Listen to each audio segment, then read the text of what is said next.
Hola y sean bienvenidos a este nuevo video tutorial. Esta vez hablaremos de la ley de cosenos. Nosotros cuando en la preparatoria nos decían que calculáramos un lado de un triángulo, era un triángulo rectángulo y usábamos el teorema de Pitágoras. Hoy vamos a ver otra forma de calcular un lado de un triángulo sin necesidad de que sea rectángulo. Entonces, de ese triángulo que tenemos aquí, tenemos el lado C, el lado A y el lado B. Y un ángulo alfa.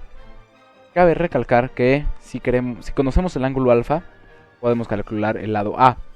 Si conociéramos el ángulo que está aquí, calcularíamos el lado B. Y el ángulo de aquí, calcularíamos el lado C. Eso nada más lo tienen que tener en mente ustedes. Entonces, para comenzar, empezaremos diciendo que, imaginando que aquí hay una altura que tiene un lado rectángulo. A este lado le vamos a llamar H. Y aquí nos queda un segmento chiquito al cual llamaremos D. Vale. Y si se dan cuenta también partimos un lado aquí. El triángulo al cual llamaremos, le vamos a decir F. ¿Tá? Ahora, para seguir, vamos a decir que por ley de Pitágoras, A al cuadrado es igual a H al cuadrado más D al cuadrado. Ok, eso lo vamos a anotar aquí arriba como fórmula importante. A al cuadrado es igual a H al cuadrado más D al cuadrado. Perfecto. Ahora, veamos.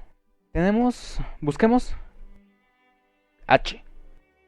H, si lo vemos aquí, es parte de un triángulo rectángulo que está compuesto por F, por B y por H.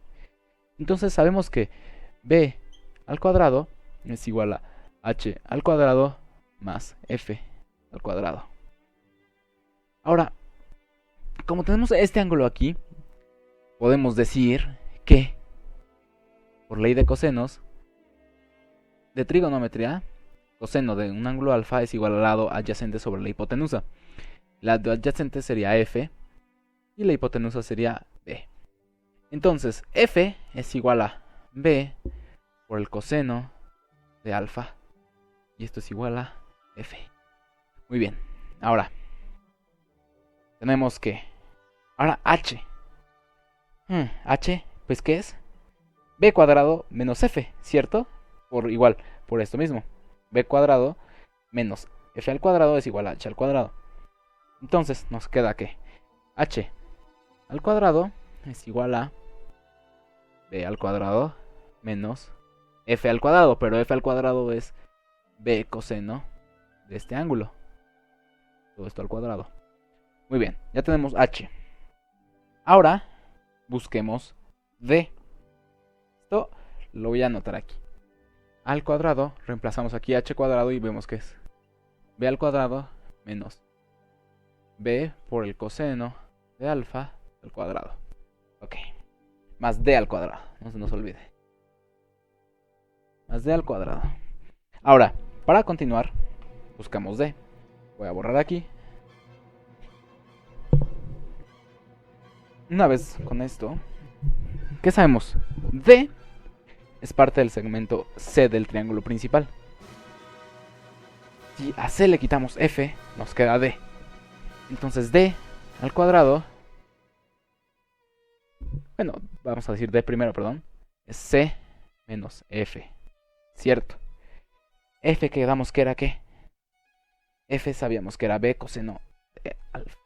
Entonces D igual a C menos B en el coseno de alfa. Muy bien, lo reemplazamos aquí. Nos queda que A al cuadrado es igual a B al cuadrado menos B coseno de alfa al cuadrado más C menos B por el coseno de alfa, todo esto elevado al cuadrado. Muy bien, ahora para continuar voy a borrar aquí y empecemos a desarrollar esa fórmula. ¿Qué nos queda? B al cuadrado menos B por el coseno de alfa elevado al cuadrado más. Esto es un binomio al cuadrado. Sabemos que es por ley de binomios al cuadrado, ahora sí que no hay nada más que decir.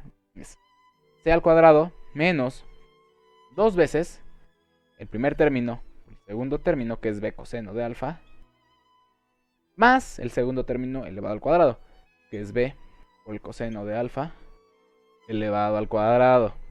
Ahora, si nos damos cuenta, este y este es el mismo término con signos opuestos. Entonces, este con este, los dos se cancelan.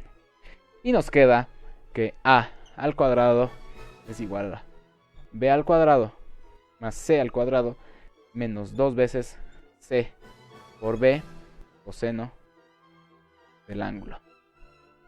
Dicho esto, quod erat demonstradum. Y hemos acabado la demostración.